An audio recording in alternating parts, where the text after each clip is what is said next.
Week 8 in the NFL kicks off with the Vikings and the Chargers in prime time. Both of these teams looking to get back on track. Now the Vikings sitting at 500, 2-1 on the road, and it's Carson Wentz under center as the Vikings wait for J.J. McCarthy to make his return from that high ankle sprain. They might get Aaron Jones back. He is questionable. Meanwhile, the Chargers sitting at 4-3, second in the AFC West, and they've kind of stumbled a bit since starting the season 3-0. We're wondering what version of Justin Herbert we're going to get. He has not really taken care of the football in recent games compared to what we saw from him at the start of this season. So it is all going down tonight to kick off Week 8 at 8:15 p.m. Eastern Time. All right, let's welcome in our running backs, Damien Harris and Melvin Gordon, for a Thursday night football preview. Gentlemen, great to see you. The Chargers, they've dropped 3 of the last 4 since starting 3-0, real hot to this season. How do they get back on track? And really, how does Justin Herbert get back to the guy that we saw at the start of the season, Damien? Well, first of all, they got to get healthy. I mean, you lose Rashawn Slater for the season. Joe Alt's been out with injuries, and that's just on the offensive line. And they've tried to adjust pieces and move guys around. That hasn't really worked. And then Khalil Mack has also been injured. That's the leader of your defense. That's a veteran, a guy that elevates the play of the people around him and makes certain things work. So that's got to be priority numero uno. And then second would be kind of like you alluded to, Jacqueline, Justin Herbert's not taking care of the football. And I understand the conundrum he's in, if you will, because, again, when your offensive line isn't protecting, when your defense isn't playing great, obviously you've lost both your backs, Damien Hampton and Najee Harris. You've got a P squad guy who's playing well in Vidal, but you don't have your guys. So you want to press. You want to try to make the big plays. You want to try to lead your team and will them to victory. I just say to Justin Herbert, you have to do that with a little bit of caution, because if I learned anything from playing in the NFL, you can't win until you keep from losing. And turn the ball over like Justin Herbert has been doing, that equals losing football. Just to follow up behind that, he's right. The line has been hurt. I mean, they've been hurt, and I played with a line that's hurt in the National Football League. It's not easy. It's definitely not easy, and it's uneasy for him back there. I mean, you have some of the top linemen out. You have your running backs out. You have Khalil Mack out. You have all your key guys hurt. I think when you have your offensive linemen, you are able to sit on the ball. You're able to eat the clock up. You can't do that. And, obviously the turnovers. But like I said, when you don't have your starting linemen, you're trying to mix and match. It gets very difficult. So, it is what it is. Obviously, he has to overcome that being a quarterback. I was just previously there. There is no excuses for any of that. You have to still go out there and make a play. But I am a little biased, so I know the injuries is kind of making my man look bad, but he'll overcome it like anything else. It's all connected, right? It's a domino effect, because Herbert is trying to press, because we know the situation, as you guys both talked about, with the injuries and just the running back room in general. And Damien, you kind of alluded to it. Kimani Vidal has taken over those RB1 duties since there's no Damien Hampton, no Najee Harris. Had a decent performance in his first outing as a starter against Miami, but then struggled against the Colts. So, Melvin, I'll come to you first as a former running back for the Chargers. What advice do you have for him ahead of this primetime game, as he has taken over those RB1 duties just recently? Yeah, just, don't let the moment be too big. Don't let the moment be too big at all. Just kind of find your comfort space and just play within yourself. You don't have to go out there and be Superman. You don't have to go out there and be no Avenger or anything like that. You just have to go out there and play within your game. That's all it really is. To be honest, you have the quarterback to make things happen. Third and Keenan is what they say. You got great players around you. You got Derwin James around you. You got guys that if you do make a mistake, that'll be able to get the ball back for you. So just go out there, play within your game. He's been playing really well. Just kind of stay in that lane. It's primetime football. Just go out there and make plays. You're born to do this. Yeah, I agree with everything Melvin said, and I would take it a step further and say, obviously the hay is in the barn for this week, but if I'm Kimani Vidal, I'm spending extra time with Justin Herbert. I'm spending extra time with Harbaugh. I'm spending extra time with this offensive line that is already trying to figure out what they're going to be, who's going to be playing what spot, what their identity is going to be. So yes, one, don't let the moment be too big. I mean, Melvin, you know this. This is a child's game. These guys are getting paid a lot of money to go out there and play a child's game for fun.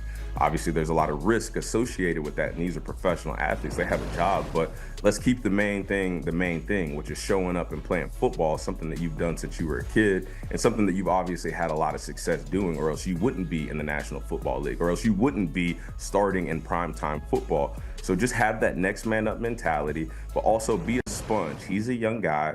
Be around your veteran quarterback. Be around your offensive line so you can start to think in the minds of how they operate, how they're going to block, how you can anticipate run lanes being open based on how the defense is shaded one way or the other. Whether you got a 3 and a 5 over here, if you got, a 4, whatever the case may be, you already know those things ahead of time. You know where your offensive linemen are going to go because you spent that extra time with them to really get inside their minds and understand the run scheme that you've got. So don't let the moment be too big, Kimani. And somebody who hasn't let the moment be too big in terms of Thursday night games, surprisingly, is Carson Wentz. He's a perfect 7-0 in his career on Thursday night games. He's played a lot of football. We've known that. He's played for a lot of teams. So, Damien, how much does his experience kind of come into play here when it turns into success in primetime games? Well, it makes a huge difference. And I would say, yes, in primetime games, but if you look at this Minnesota Vikings offense, they're averaging more points per game with Carson Wentz, more passing yards per game with Carson Wentz. They're averaging a lot better offensive production per game with Carson Wentz. Yes, his experience has to do with that. Yes, the fact that he's been in the league as long as he has, he's a little bit of a journeyman. He had his time in Philly when he was the guy. Then he had to be a backup. Like, he's rode the ebbs and flows that you see in the National Football League, and he's still standing tall. So that gives guys around him confidence. That gives a guy like Justin Jefferson confidence. I mean, look at what Joe Flacco's been able to do in Cincinnati, and it's just because of his experience. Now, look at Carson Wentz, a younger version, a more athletic version, somebody that can still go out there and make those game-breaking type plays when the opportunities present themselves. It gives a lot of those guys confidence. And then obviously when you're going into prime time, you got a guy, we're just sitting here talking about Kimani Vidal, who's, a rookie, a young guy, doesn't have a ton of experience. Don't let the moment get too big for him. Carson Wentz has been here before. He's been there. He's done that. So he knows how to handle the circumstances, how to block out the external noise and just focus on the task at hand, which is winning football games. Damien, you mentioned Justin Jefferson, of course, because we can't talk about Minnesota without talking about JJ. He Impossible. Is just impossible. He is 40 yards away from getting to that 8,000 receiving yards mark. And if he does do it, he would be the fastest to reach it in the amount of games. It would be just in 84 games. So, Melvin, how confident are you that JJ can reach that milestone tonight? Oh, very confident. I mean, he's arguably one of the best receivers in the game. So, it's just another day of work going out there for him, being able to accomplish it. I mean, it's just another check off his list. I mean, he's a great, Randy Moss fashion. I mean, I don't know how the Vikings keep doing it, but they keep bringing in receiver after receiver, and they made the right pick with this guy. But I don't think he's thinking about that at all. 40 yards, like I said, I think is another walk in the park for him. But it's just another day for JJ. 40 yards, he might get that on his first reception. I mean, come on, you're talking about Jettas. Literally, I was looking at the research doc, and I'm like, 40 yards. I feel like by halftime, that's going to be take the over. Take the over, Jocelyn. Take the over. Heck yeah, Jocelyn. That's my nickname from Damien, by the way, for those of you who don't know. All right, let's get into game prediction time. We're going to put you all on the spot. Damien, how do you think it plays out? I hate that you come to me first because me and Melvin, we just becoming friends. He's a former Chargers guy, but I got to go with the Vikings. I mean, again, when you talk about the experience of Carson Wentz, you talk about the improvement that the offense has made from having a veteran quarterback as opposed to the young J.J. McCarthy who's still trying to figure it out. They're healthier. They just have more continuity with what they're doing right now. That leads me to believe they're going to win the game tonight. I'm a little biased. I'm rocking with the Chargers. I got to go with them. I understand, Carson Wentz being 7-0. I understand that, but that was in the past. This is now. And, that's you got to show up. You got to show up every game. and every game brings something new. I think with the Chargers that last week, obviously it was a tough game with the Colts. They had some guys returning back, and as you know, off injury, you returning back. That first game, you trying to feel yourself. You trying to get back in motion, get back in rhythm. Get back for the feel of the game. And I think this will be those guys' second game that return. Jay Herbo, he hear everybody. He hear the talk. I'm sure he hears that, hears the noise. And I think he come out here and play today. I think he's going to show up. He's going to show out, and them boys going to get the job done. All right, so the guys are on opposite sides here. Yeah, Damien's going with Minnesota. Melvin is going with the Chargers. Guys, we certainly appreciate it. Previewing the Thursday night matchup that kicks off Week 8. Speaking of Damien, by the way, you can catch him right here on CBS Sports HQ on Sundays alongside Pete Prisco, Haley, Rand. They're always breaking down all of the games from Sundays at 8:20 Eastern time. And Pete Prisco might even eat a piece of paper with some hot sauce on it. All right, you got to tune in to know what I'm talking about. Here now to help us make sense of things and get us ready for Chargers and Vikings, we bring in my guy, B-Mac. And B-Mac, let's start with where we just left off right there, looking at Justin Herbert and the Chargers as a whole, because I'm curious what you make of their stretch that they're in right now versus how they were to start the year. Which Chargers are the real Chargers? Which Herbert is the real Herbert? Well, clearly, I feel like the first month of the season, when you talk about the first 3 games, is more of who the real Chargers are compared to what we're seeing right now. And the reason I feel that way, Zach, is because when you look at the last 4 ball games, the issue for Justin Herbert, you talked about the turnovers and just the lack of being efficient. He has been pressing. He's pressing for 2 reasons. Number one, when they lost Omarion Hampton, they lost their RB1, a very explosive runner, a guy that could really be a 3-down back. And not to mention, he just started to find his groove in this offense right when the injury happened. So without Omarion Hampton, they have no running game at all. So that has made Justin Herbert press and try to win the game with his arms. And secondly and lastly for me, in terms of the issue of the last 4 ball games, the defense.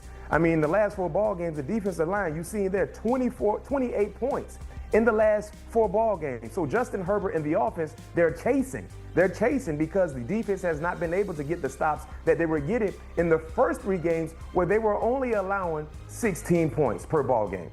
Certainly could use a win today, and we will actually get to who needs a win more between these 2 sides in a little bit. But I want to talk about the Vikings in specific, because if they were playing on Sunday and not tonight, there's certainly a chance that J.J. McCarthy would have got the start over Carson Wentz. Since he is not, and they're going with Wentz yet again, do you think it's the right move to put the vet out there? Yeah, because it's a short week. You talk about J.J. McCarthy, who's in the midst of his 2nd year, but let's keep it real. This is like his rookie year. You would love for J.J. McCarthy, once being cleared, to have a full week of prep to go out and be the starting quarterback for the Minnesota Vikings. So I have no issue with KOC making the call to go with Carson Wentz. But also, too, one key nugget, Zach, you gave all of us. I was listening to you. I hope our viewers were listening as well. Carson Wentz is undefeated in primetime moments. I mean, he has been outstanding. 7-0 in his career on Thursday Night Football, not primetime moments. Most wins without a loss since 2000. So when you talk about playing at his best on Thursday nights, that's who Carson Wentz is. And clearly, he is the best quarterback in the National Football League based on those stats you see there, viewers, on your graphic on Thursday night. So if you're KOC and you have the best Thursday night quarterback already on your team and ready to go, why not? Why wouldn't you start Carson Wentz based on what he's done in past opportunities on Thursday nights? Yeah, it's basically him and Josh Allen in the conversation for that Thursday night king, and you can see the vet has done it a lot, and the Vikings certainly hope that he will be able to do it again tonight, and they probably hope as well that their offensive line can be able to piece it together. They've used 5 different starting line combinations this year, which is the 2nd most in the NFL. Chargers on the other side, they have their own issues and injury concerns with Joe Alt trying to get right. Don't know if he'll be able to play. When you think about how much Carson Wentz has been sacked in his 4 starts, and you look at Justin Herbert's recent struggles, how big do you think O-line will be for this tonight? Massive, because of the lack of continuity with the different names in the starting lineup. Either offensive line has struggled with rhythm. and that has really helped the quarterbacks in terms of their struggling as well, unfortunately. So when you talk about the continuity of the offensive line, that's the most important thing that I'm watching with the offense from either side, Zach. Which offensive line will set the tone in the trenches? Which offensive line will set the tone in the running game? Because up until this week, the last few weeks, either side have struggled to do so, but it's hard to get that rhythm going when you have so many injuries, unexpected injuries. Look at the list. Especially with the Chargers, and we know how much Coach Harbaugh values offensive line production. It's hard to get that set production when you're dealing with so many injuries to key players on either side. Yeah, in his few amount of starts, Carson Wentz has been sacked a lot of times. Now you look at this, and I'll get to who needs it more. It's a 3-3 team, a 4-3 team. When you look at all the aspects of this, who would you say needs this dub more? Honestly, I want to say and take the easy way out with this and say both, because they both need this win extremely bad. There's no easy way out, B-Mac. Come on. But if now. you're going to twist my arm, I got to go with the Minnesota Vikings, and here's why. Okay. They're currently 3-3, and they're the only team in the NFC North below 500. The other three teams are above 500, and they are thriving. Now, it's a very, very difficult division as well for the Los Angeles Chargers in the AFC West. But when you look at what we're seeing in the NFC North, you can make a case for all four teams to get into the playoffs, especially when healthy. You cannot make the same case with the AFC West because of the lonely Las Vegas Raiders. But you got to pay attention to what Kansas City is doing and, of course, the Denver Broncos. But in that NFC North, we see what Detroit is doing. They ain't playing around. We see what Micah Parsons and the Green Bay Packers are doing now, especially with him, living up to the billing on the defensive side. We see what Caleb Williams is now doing under Ben Johnson. So you have a lot of teams. You have three other teams in the NFC North that they're thriving, and they have their eyes set on the playoff berth. So for the Minnesota Vikings, already being the only team not above 500 in that division, you can't afford to go 2 games below 500. Yeah, Vikings looking up at 3 teams, and I'm glad that you were able to give us an answer and not pick both, B-Mac. That's why we like you around these parts, giving us the straight no chaser. Appreciate it as always, my guy B-Mac, tapping in for the NFL. The NFL Today is also the spot where you can get even more news on a Sunday, getting you set for those 1 p.m. and afternoon kickoffs.